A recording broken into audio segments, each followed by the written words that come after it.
Hi there. Traditional stores' atmospheres are composed of three dimensions: ambience, design, and social dimensions. When we studied pop-up stores and their relations or the relation of their atmospheres on consumers' emotional and behavioral reactions, we saw that there are many points of similarities between this type of study and studies that have been previously tested in the case of traditional stores. When it comes to pop-up stores, the social dimension has a greater weight than the other dimensions, even though design and atmospherics and the ambient factors are important in the pop-up store. The social dimension has a greater impact because of the exchange, because of the personal relationship, and because of the intimate exchange between the customer and the brand. Even if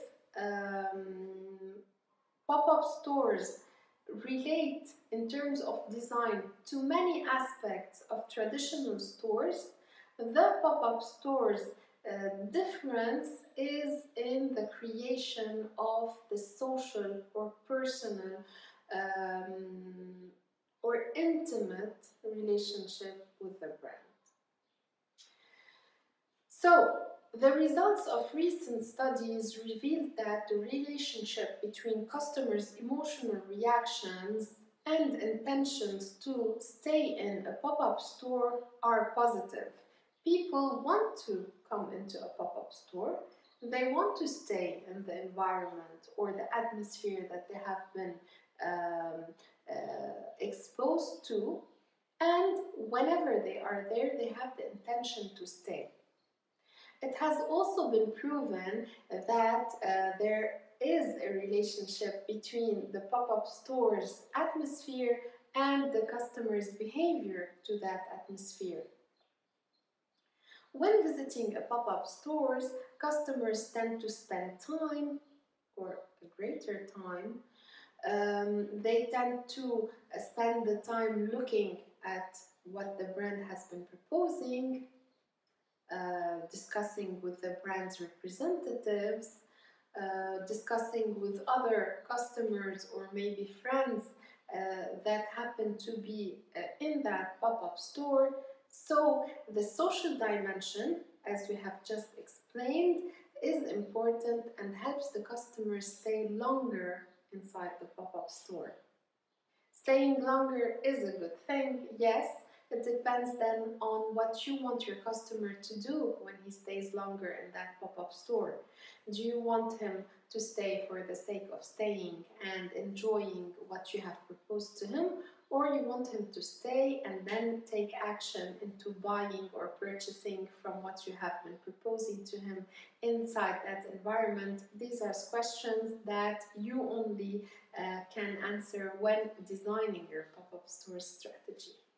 The social dimension affects the customer's reactions more than the design or ambient dimensions.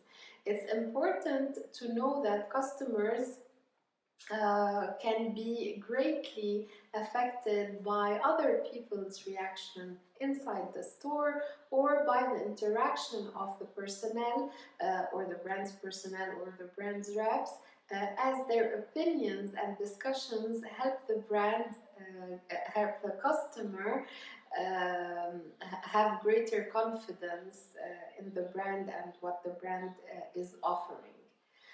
Consumers might be less interested in atmospherics or mere atmospherics in the case of pop-up stores, as results have shown in previous studies related to traditional stores. We have had the conception that atmospheric stimuli such as music, lighting, or sent might directly affect customers' reactions, emotional reactions, and therefore behavior reactions.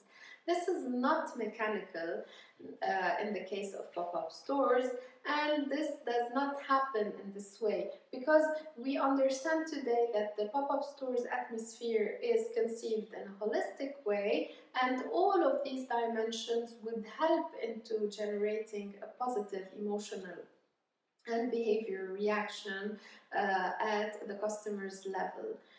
This aspect of socialization, I may repeat and I would like to highlight, helps generate a feeling of happiness, a desire, and a feeling of being transported from outside the cliche of the world, and helping the customer feel that they are in a bubble where they belong, where they can freely engage, where they can have their own ways of doing things, where they can freely express themselves. Therefore, this dimension is not to be neglected in the case of pop-up stores, and you have to design your store's atmosphere in order to allow that dimension to take the level that it should take in the case of any pop-up store project that you are presenting.